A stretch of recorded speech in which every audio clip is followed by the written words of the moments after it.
This channel does not promote any violent, harmful, or illegal activities. All content provided by this channel is meant for an education purpose only. কিন্তু এবছর কেন্দ্র আর রাজ্য সরকারের যে দুটো budget, কেন্দ্রের vote on account, রাজ্যের budget, এই দুটো দেখলেই কিন্তু দেখবেন সেই দুটো এবার কিন্তু ব্যতিক্রম। ভোটের বছর বলেই কিনা কে জানে, ব্যতিক্রমী একটা চিত্র।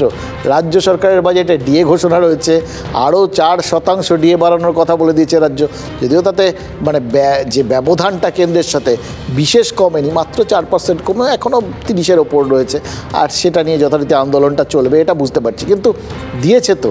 এবং তার সঙ্গে সঙ্গে দেখুন যে ওই লক্ষ্মী ভাণ্ডারে যে বরাদ্দ 500 থেকে ডাবল 1000 হয়ে গেছে, হাতে গরম টাকা মশাই, তার সঙ্গে 50 দিনের কাজ, তার মধ্যে আবার ওই যারা 100 দিনের কাজ করেছিলেন তাদের জন্য টাকা মিটিয়ে দেওয়া, আবাসের টাকা মিটিয়ে দেওয়া, সব সরকার করবে, রাজ্য সরকার করবে, এরকম ঘোষণা করে দেওয়া, মানে দেওয়ার একদম ঢালাও বন্দোবস্ত।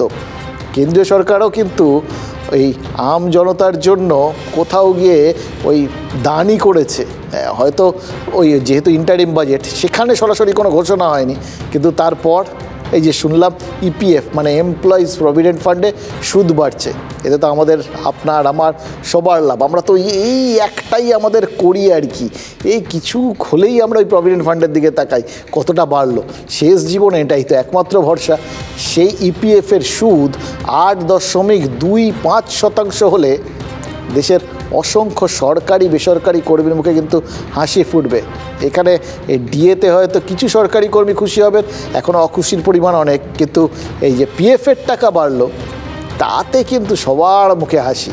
সেই হাসি ভোট বাক্সে বিজেপির মুখে হাসি ফোটাবে, নাকি রাজ্য সরকার কর্মীদের জন্য 4% ডিএ বা এই যে বিভিন্ন লক্ষ্মীর ভাণ্ডারের টাকা বাড়লো বা কর্মশ্রী হলো, এগুলো অনেক বেশি মানুষের মুখে হাসি ফোটাবে? অঙ্ক চলবে। বাংলায় কোনটা বেশি এফেক্টিভ হবে বলুন তো?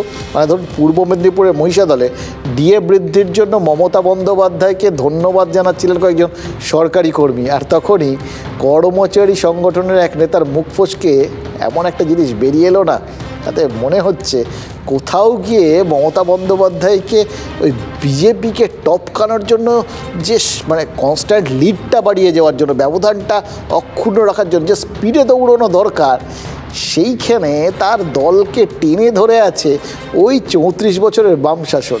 যতই তিনিও বলেন বিভিন্ন ক্ষেত্রে বিভিন্ন জায়গায় রাজ্য পিছিয়ে যাওয়ার জন্য আজকেও রাজ্যের যা কিছু গণ্ডগোল, সেই সব কিছু এগুলো সব ওই 34 বছরের বাম শাসনের দায়, তাদের জন্যই সব কিছু হচ্ছে।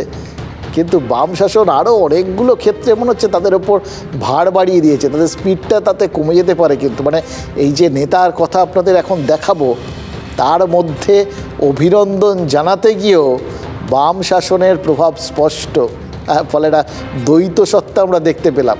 এই দ্বৈত সত্তা আরও অনেককে ভোট বাক্সে যদি মাথার মধ্যে কাজ টাজ করে বা তাদের মধ্যে লুকিয়ে থাকে, তাহলে কিন্তু ভোট বাক্সে গিয়ে এক্স্যাক্টলি কী হবে, যে সিকিউরড সে অ্যাকচুয়ালি সিকিউরড কি না সেটা বলাটা কিন্তু খুব মুশকিল হয়ে যাবে।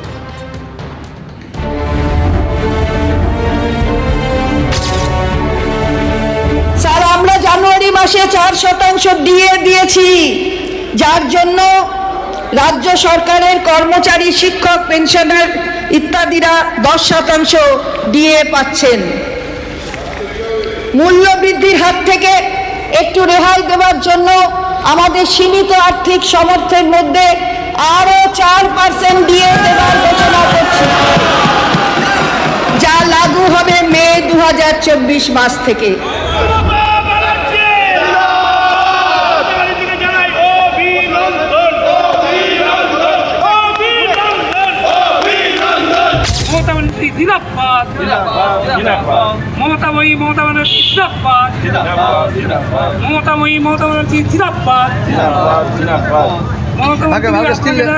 লাল লাল ছিলাম।